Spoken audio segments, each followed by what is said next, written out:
a big idea.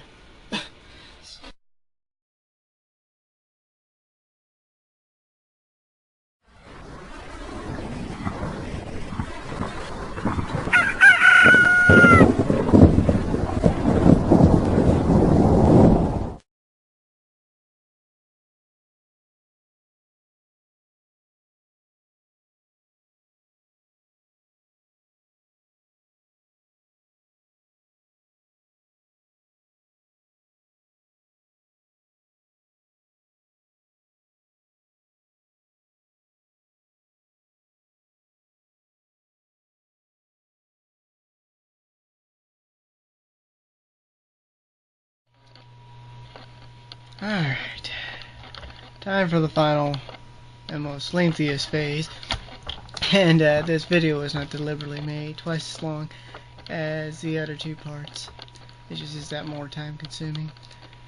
Expect to log, 45 minutes on a single one of these 4x5 car magnets. And basically what I use is 3M's clear tape that's a 5-pound weight. And then I get a roll of magnetic tape from Hobby Lobby. It has a strength test of 3. You may be wondering why I choose that over a 4x5 solid piece of magnet that you can also get at Hobby Lobby.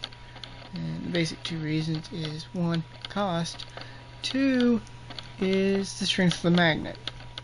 I kind of leery of the one solid magnet. It's like a third of the strength of the magnetic tape.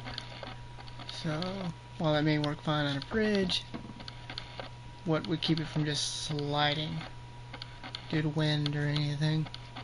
And that's part of the reason for how I put the magnetic tape on it. I basically found what I do is I cut a piece of double-sided tape that is the width of the magnetic tape, and for the 4x5s, basically 2 of those kind of pieces with somewhere along a 1/16 to an 1/8 of an inch gap in between. Kind of gives a nice spot for wind to channel through and potentially rain if it's on the top. You usually like to pull one side at a time, get that stuck, then stick the other one.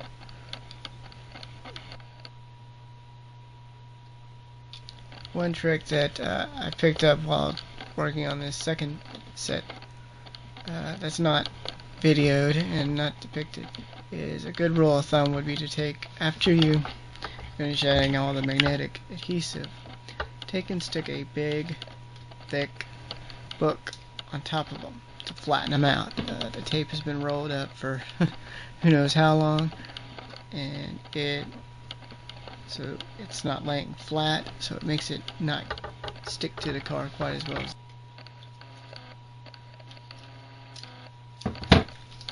2 for the top, 2 for the bottom, and then 1 on each side, and then I basically gauge on the idea of having about the width of the magnetic tape as a gap in between pieces of magnetic tape. Once you put it on the car, check them. If you can easily flick it off of there with your finger, you may have to add more tape. If it comes off real easy, it's definitely going to come off. So,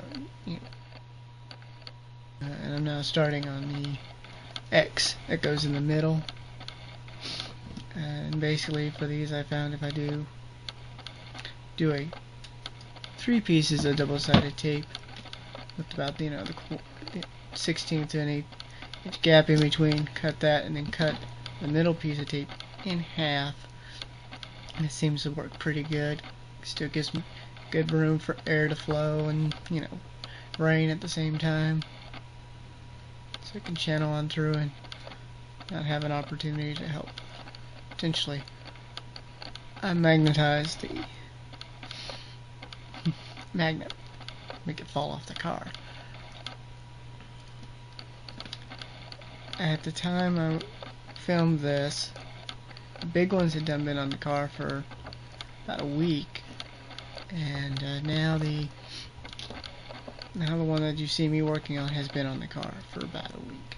You can kind of look at the timestamp of this video and the videos of the video currently out of Maxima Promotes JCTStudio.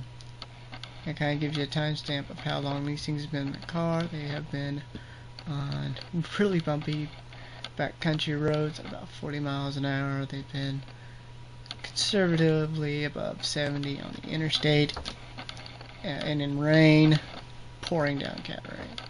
And thankfully, they have yet to move or bud.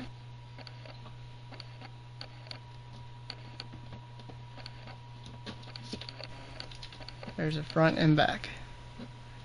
You get your nice design on the front. You got all this magnetic tape behind it.